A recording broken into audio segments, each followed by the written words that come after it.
સૌ સંતો ભક્તોને ભાવથી જય શ્રી સ્વામિનારાયણ. શું સાંભળ્યું તું ગઈકાલે?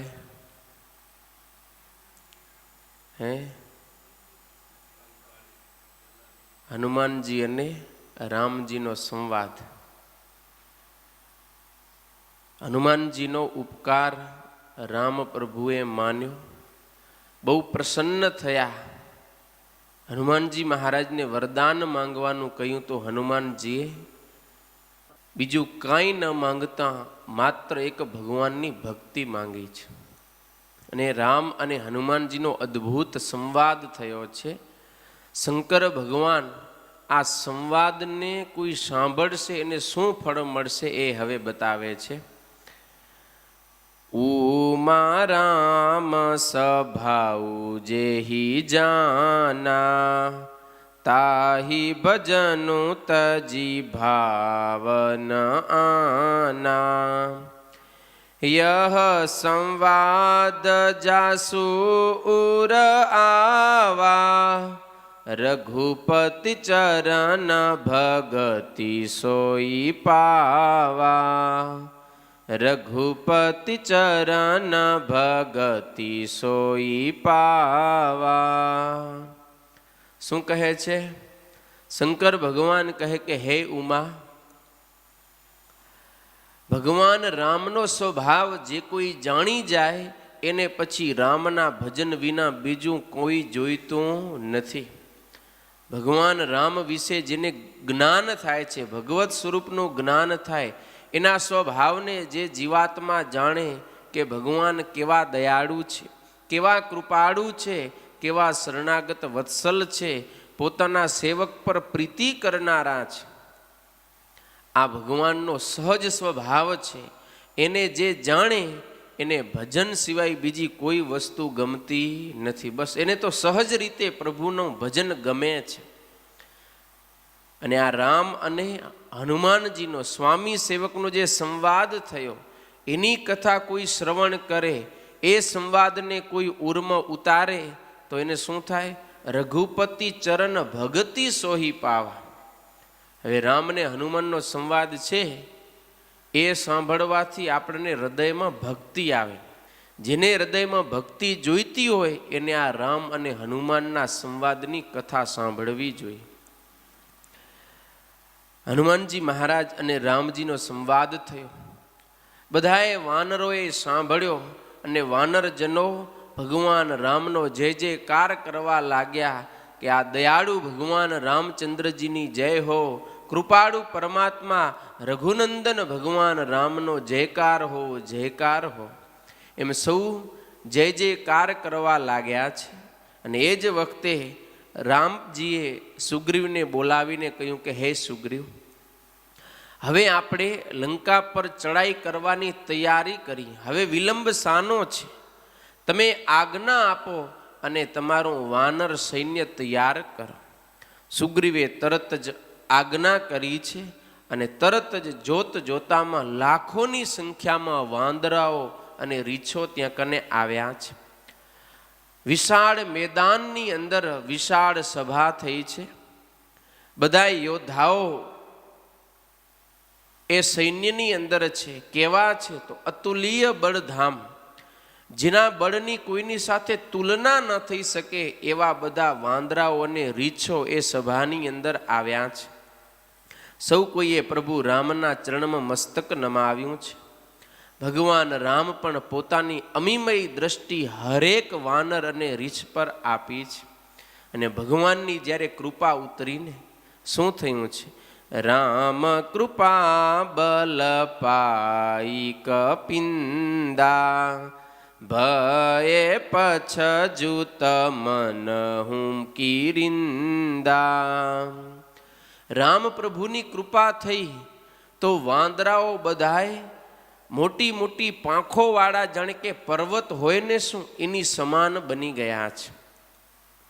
અને રામ પ્રભુનો આદેશ થતાં આવડું મોટું સૈન્ય લંકા પર ચડાઈ કરવાને માટે અગ્રેસર થયું, પ્રસ્થાન કર્યું. અને જ્યારે પ્રસ્થાન કર્યું ને ત્યારે સુંદર સુકન થવા લાગ્યા છે. સારા સુકન થવા લાગ્યા. ભગવાન રામની કીર્તિ એ જ સર્વે મંગળ કરનારી છે. અને રામ પ્રભુને આગળ રાખી અને જ્યારે વાંદરાઓએ પ્રસ્થાન કર્યું ત્યારે નીતિ એમ સૂચવે છે કે અવશ્યપણે શુભ સુકન તો થવા જ જોઈએ. સૌ કોઈને શુભ સુકન થયા છે. આ બાજુ લંકાની અંદર જાનકીજીને પણ શુભ સુકન થવા લાગ્યા. એમના ડાબા અંગ ફરકવા લાગ્યા અને જાનકીજી જાણી ગયા કે આર્યપુત્ર મને લેવા માટે પ્રસ્થાન કરી ચૂક્યા છે. વાંદરાઓની સેના આગળ વધી રહી છે. ભયંકર ગર્જનાઓ કરે છે. એમની પાસે અન્ય કોઈ હથિયાર નથી. એમના હાથના જે નખ નોર કહેવાય ને એ જ એમના અસ્ત્ર અને શસ્ત્ર છે. અને સહજ રીતે જેમ મજા આવે એમ ચાલે છે. કોઈ તો મોટા મોટા પર્વતો અને વૃક્ષોને ઉપાડીને આકાશ માર્ગે ચાલે છે. કોઈ પૃથ્વી ઉપર ચાલે છે. ને સિંહને પણ ડરાવે એવી ભયંકર કિલકારીઓ કરે છે, ગર્જનાઓ કરે છે. દિશાઓમાં રહેલા હાથીઓ છે ને એ પણ ચિત્કાર પામી જાય, ડરી જાય. આવી રીતે દસે દિશાઓને ગરજાવતા, પૃથ્વીને ડોલાવતા, સમુદ્રને ખળભળાટ કરાવતા થકા વાંદરાઓને રીછોનું મોટું સૈન્ય આજે લંકા પર ચડાઈ કરવા માટે ચાલ્યું છે. આકાશ માર્ગે દેવતાઓ આવ્યા, ગંધર્વો, કિન્નરો. એમણે બધાને જોયું કે ભગવાન રામ ધરતીના ભારરૂપ રાક્ષસોનો વધ કરવા માટે જ્યારે જઈ રહ્યા છે ને, સૌ કોઈ આકાશવાસી દેવગણને પણ ખૂબ આનંદ થયો છે. ભગવાન રામના ગુણોનું ગાન કરતા કરતા વાનરો બધા આગળ ચાલ્યા છે. આગળ ચાલતા ચાલતા સમુદ્ર તટે આવ્યા છે. નિશાચર રહી સશંકા, જબ તે જારી ગયઉ કપિલંકા. નિજ નિજ ગૃહ સબ કરહી બિચારા, નહીં નિશિચર કુલ કે ઉબારા. હનુમાનજી મહારાજ લંકાને બાળીને ગયા છે ત્યારથી બધાએ રાક્ષસો ભયભીત થઈ ગયા. સૌ કોઈ વિચાર કરવા લાગ્યા કે હવે રાક્ષસ કુળની રક્ષાનો કોઈ ઉપાય નથી. જાસુ દૂત બલ બરની ન જાય. એ રામના દૂત એક આવ્યા, ખાલી રામનો એક દૂત આવ્યો ને આખી લંકાને સળગાવીને ચાલ્યો ગયો. તો સ્વયં રામ આવે તો પછી આપણું ભલું થાય? એ તો ભૂકા જ કાઢી નાખશે. માટે એ ન આવે એમ જ આપણું ભલું છે. નગરની અંદર ચર્ચા થવા લાગી. બધાએ માણસો, રાક્ષસો ભયભીત થવા લાગ્યા. અને રાવણના દૂતોએ એ વાત આવી અને કરી છે મંદોદરી આગળ. અને મંદોદરીએ જ્યારે જાણ્યું કે આખું એ નગર ભયભીત છે, ત્યારે એક વખત એકાંતમાં આવી અને પોતાના પતિ રાવણના ચરણ પકડી અને કહેવા લાગી છે કે હે નાથ, તમે ભગવાન રામની સાથે વિરોધ કર્યો છે ને, એની અંદર આપણું હિત નથી. માટે મારી વાતને સમજો, માનો અને તમે શ્રી હરિની સાથે વિરોધ તજી દો. ભગવાનથી વિરોધ કરવામાં આપણું કલ્યાણ નહીં થાય. આપણા નગરની હાલત તો તમે જુઓ. એક ખાલી રામનો દૂત આવ્યો, એણે જે પરાક્રમ કર્યું ને એની વાતો ખાલી નગરમાં થાય છે ને, તો એ રાક્ષસી સ્ત્રીઓના ગર્ભની અંદર રહેલો ગર્ભ સ્રવી જાય છે, એના ગર્ભ પડી જાય છે. એક દૂતની અંદર આટલી તાકાત, આટલું બળ છે, તો એ બળને આપનારા એના સ્વામી, એના બળની તાકાતની શું આપણે ગણતરી કરી શકીએ, શું વાતું કરી શકીએ? માટે જો તમે તમારું ભલું ઈચ્છતા હો તો મંત્રીઓને બોલાવી અને રામની સ્ત્રી, રામના ધર્મપત્ની જે સીતા છે ને, એને પાછા મોકલી દે. એમ જ આપણું ભલું છે.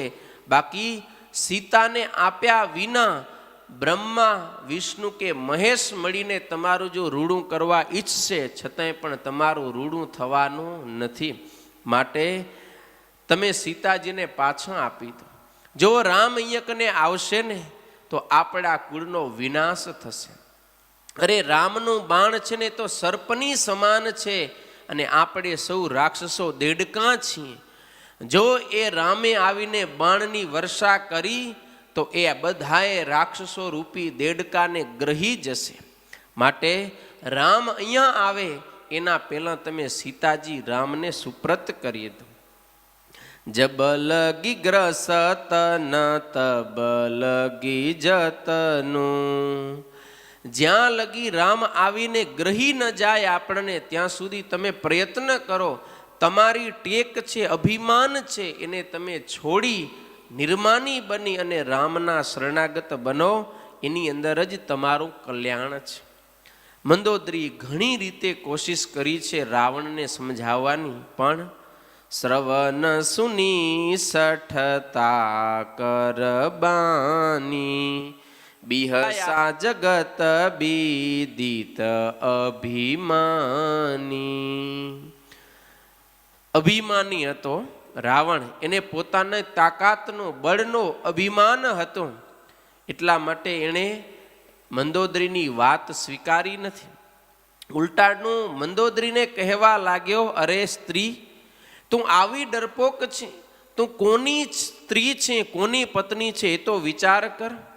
અરે આ રાવણથી તો મોટા મોટા દિગ્પળો દેવતાઓ પણ બધાએ થરથર કાંપે છે, ડરે છે. એની પત્ની થઈ અને તું આમ ડરે છે? આ તને શોભારૂપ નથી. અરે એ વનવાસી રામ શું કરી લેવાનો છે? માટે તો ચિંતા ન કર. ભલે રામ અહીંયા કને આવે, એ રામને પણ હું છોડવાનો નથી. મંદોદરીની વાત છે એ સ્વીકારી નથી.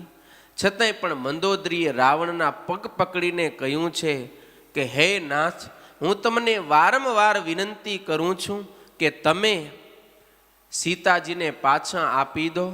સીતાજીને અહીં રાખવામાં આપણું ભલું થવાનું નથી. પણ મંદોદરીની એક પણ વાત માન્યા વિના રાવણ છે એ ત્યાંથી ચાલી અને સભામાં આવ્યો છે. અને જેવો સભામાં આવ્યો તરત જ ગુપ્તચરોએ સમાચાર આપ્યા છે કે શત્રુની સેના સમુદ્રને સામે પાર આવીને ઊભી છે. રાવણે મંત્રીઓ મંડળને બોલાવી અને સલાહ માંગી છે કે સલાહ આપો કે હવે મારે શું કરવું જોઈએ. અને એ વખતે મંત્રીઓ બધા ખડખડાટ હસ્યા છે અને એમણે કહ્યું છે કે હે રાજન, આ પ્રશ્ન તમારે પૂછવો એ પણ ઉચિત નથી અને આના માટે અમારે સલાહ દેવાની કોઈ જરૂર નથી. અરે તમે વિચાર તો કરો, આપ કોણ છો? મોટા મોટા દેવતાઓને, રાક્ષસોને આપણે જીતીને તમારે તાબે કરી રાખ્યા છે. જ્યારે ત્રિલોકીને જીતવી હતી ત્યારે તમને કંઈ પરિશ્રમ કરવો પડ્યો નથી. સહજતાથી તમે ત્રિલોકીને જીતી લીધી. તો આ તો તુચ્છ વાનર અને મનુષ્ય છે. એને જીતવા માટે અમારે તમને કોઈ સલાહ આપવાની જરૂર નથી. આપ તો વિના પ્લાન, કોઈ પણ પ્રકારનું આયોજન કર્યા વિના સીધે સીધા જાશો ને તોય તમે વાનર અને મનુષ્યને તો જીતી શકશો. આમ ખુશામત કરી. રાવણની આગળ જ, રાવણની સામે જ રાવણના વખાણ કર્યા. અને ગોસ્વામી તુલસીદાસજી મહારાજ બતાવે છે, સચિવ બૈદ ગુરુ તિની જો પ્રિય બોલહી ભય આસ રાજ ધર્મ તન નીતિ કર હોય હી બેગસી નાસ.